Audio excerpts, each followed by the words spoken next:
Salve, salve pessoal, tudo bem com vocês? E hoje vamos fazer a crítica de Avatar Fogo e Cinzas, filme de 2025, dirigido aí por nosso grande James Cameron. Gente, a gente vai aqui falar de todo o filme, mas a gente também vai falar um pouco sobre cinema e vamos falar um pouco sobre James Cameron. Não tem como a gente associar tanto aí o diretor a toda a produção do filme, porque além do diretor, James Cameron é roteirista. E falando em roteiro, sempre toda gente quando vai falar de Avatar sempre bate na mesma tecla: Avatar não tem roteiro. Sempre a gente tá ali numa roda de amigos, Avatar só é bonito e o roteiro não é a melhor coisa do mundo. E gente, Avatar não é sobre isso. Avatar não é sobre roteiro.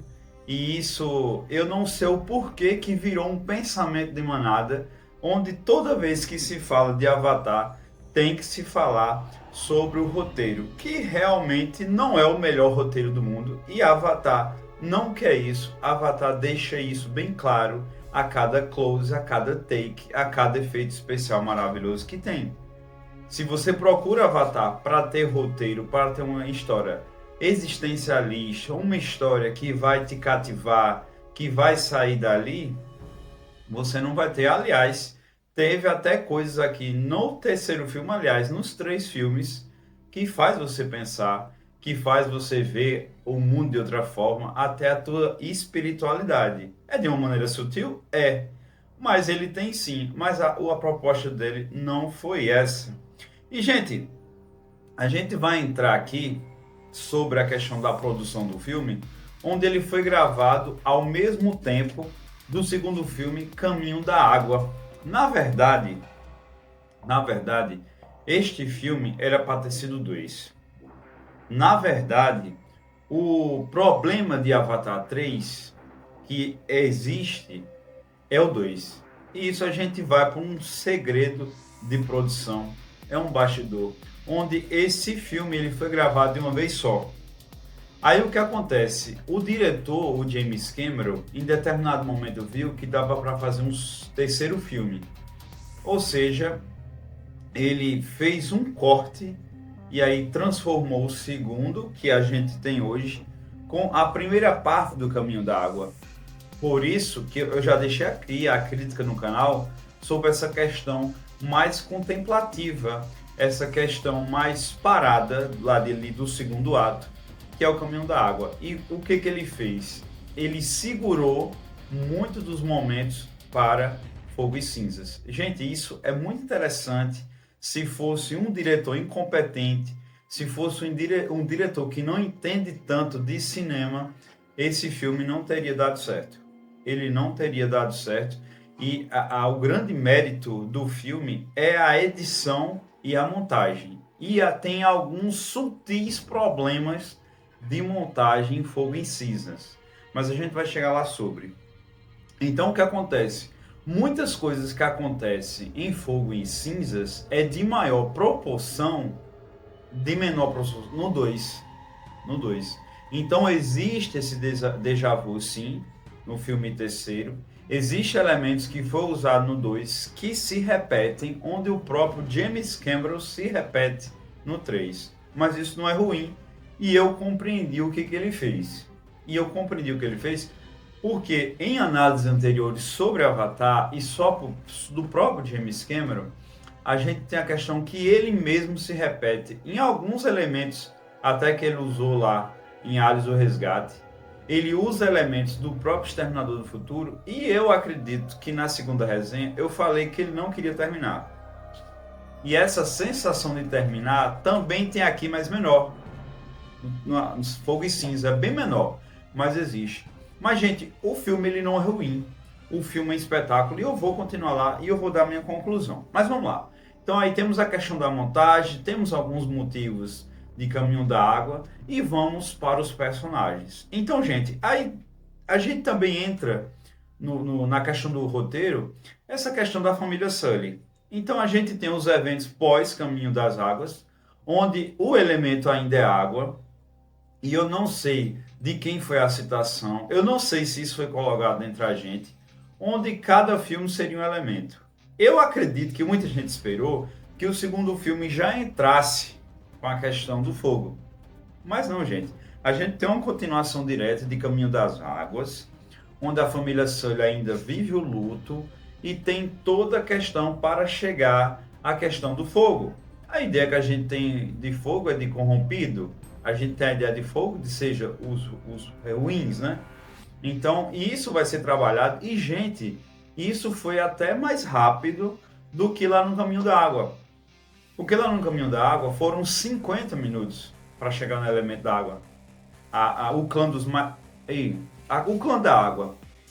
Então, a gente tem essa passagem que é bem diferente e não é tão aprofundada. E eu acredito que essas gravações foram feitas. Então, possa ser que tenha tido mais vulcões, tenha tido mais cenários que lembram o fogo. Gente, o que tem no filme vale muito, viu? É bem aproveitado.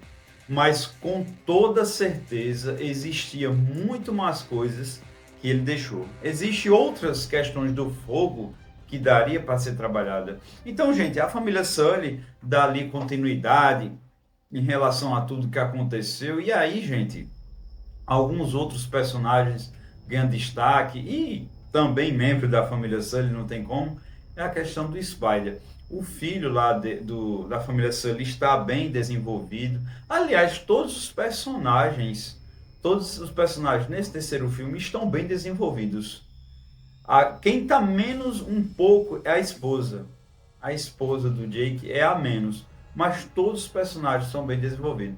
Gente, o Spider, não tem como a gente falar e não falar do arco do Coronel. Onde aí realmente possa ser que é o ponto fraco do filme.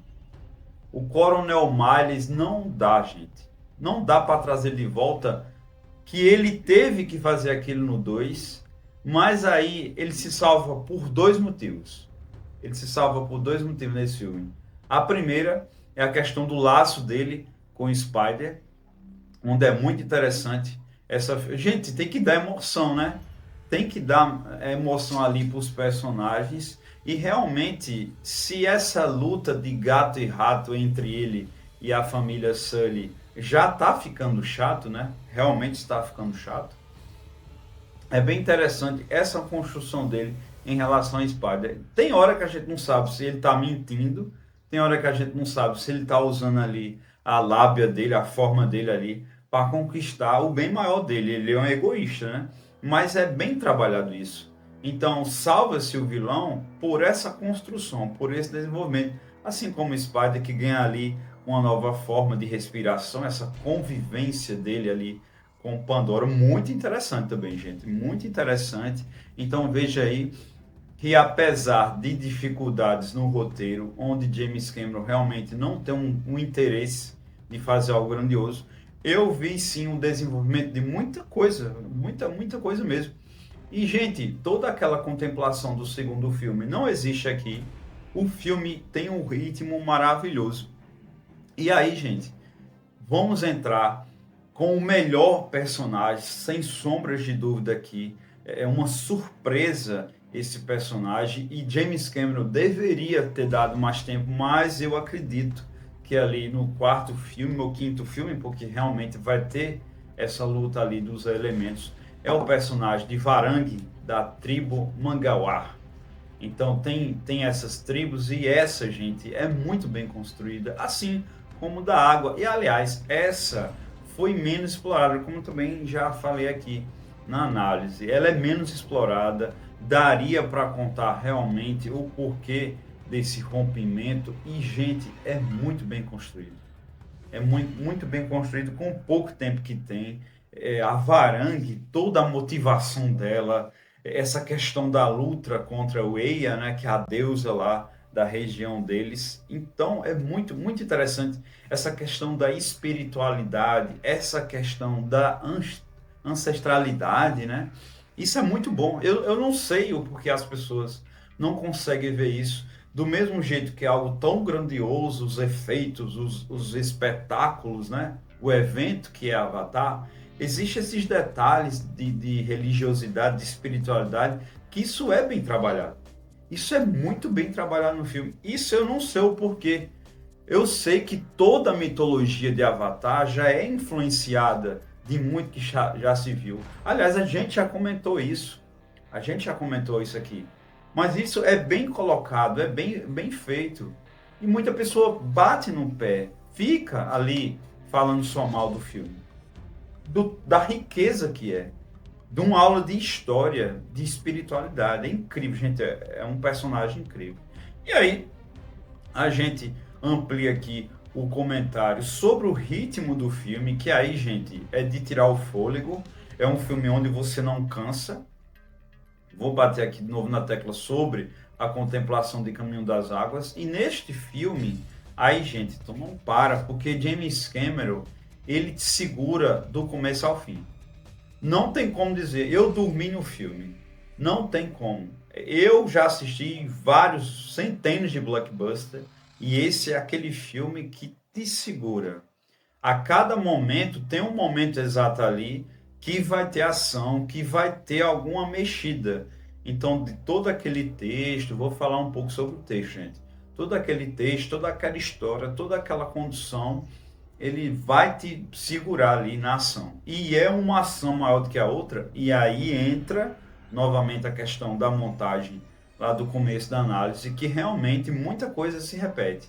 Ele auto se repete, ele faz a rima do 2 e consequentemente aqui no 3 numa escala maior. Então existe cena que você vê que ele gravou para fazer o Caminho da Água e ele faz de novo para fazer nesse. E tem ângulos parecidos, tem questão que eu creio que seja até proposital. Tem questão ali que você olha que ele colocou ali para ser proposital. Até por uma questão de gasto, né? Não faz essa cena aqui agora, mas essa aqui vai ser pro terceiro filme. E existe sim, gente. Existe essa repetição.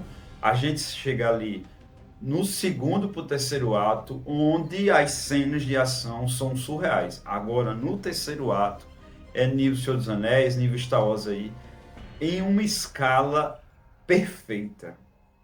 Perfeita, não tem palavras. Não tem palavras. Se você é fã de filme evento, se você é fã de Vingadores, Star Wars, Senhor dos Anéis, entre outros filmes que gasta, que tem toda aquela grandiosidade, aqui, gente, é de um realismo, perfeição ali, incrível. É incrível ali, tudo que foi feito, né? E aí, a gente chega, vamos agora, a cereja do bolo, onde as pessoas, quando vai argumentar, gente, até canal grande, quando fala já vem, que é os efeitos especiais e os efeitos práticos, onde realmente não tem como não ver o tom grandioso que é. James Cameron, realmente aí, ele consegue superar. Gente, Avatar é uma experiência, é um filme muito experimental. É um filme que daqui a 10, 15 anos Hollywood vê. Não, mas James Cameron já fez isso. Então, os efeitos especiais de Avatar, ele cada vez mais se supera. Alguns a gente já viu no 2. Alguns efeitos estão melhores no 3. A gente já percebe ali algumas questões que, olha, no 2 era menor. Aqui ele faz perfeitamente. Então, essa questão do efeito especial é algo que realmente não tem melhor. Não tem efeito especial melhor em Hollywood, na história do cinema, como Avatar. Ele se supera. E, gente, a batalha final, que vamos ter outros filmes, mas essa cena final é absurda. Gente, Avatar não quer inventar a roda. Avatar, apesar que lá no terceiro temos aí o primeiro filme em 3D, podemos dizer aí, né, que realmente houve outro cinema. Mas assim, gente, Avatar, ele é um grande filme, ele não é perfeito, obviamente, mas assim, ele é um grande filme, ele sabe da grandiosidade que ele aposta em algo que deu certo, ele não dá passos agressivos, ele não dá passos assim, que olha, vamos fazer... Não, gente, eles não que seja uma região de conforto, mas aposto que não está certo. Ele entrega o que o público quer. É um público que, se você vê aquele tipo de filme, você vai sair satisfeito. Então, tipo, se você não gosta de Avatar, você está no seu direito, obviamente. Você está no seu direito de não ter gostado do terceiro filme. Mas uma coisa que a gente não pode negar: James Cameron é um grande diretor. Ele sabe fazer um filme evento. Então, tipo, tem muitas outras questões no filme, não só além de algo gato e rato entre a família Sully e o coronel. Tem muitas outras coisas que poderiam ser mais profundas, mas não são. Mas o diretor assim está lá. E, gente, novamente, o núcleo dos Varangue, da Varangue, né, da tribo das cinzas ali, é muito bem construído. Vale muito a pena. Veja no cinema, veja na melhor tela, veja no IMAX, veja de uma forma, aprecie mais um espetáculo cinematográfico, que é Avatar Fogo e Cinzas. E eu vou ficando por aqui. Muito obrigado e até mais.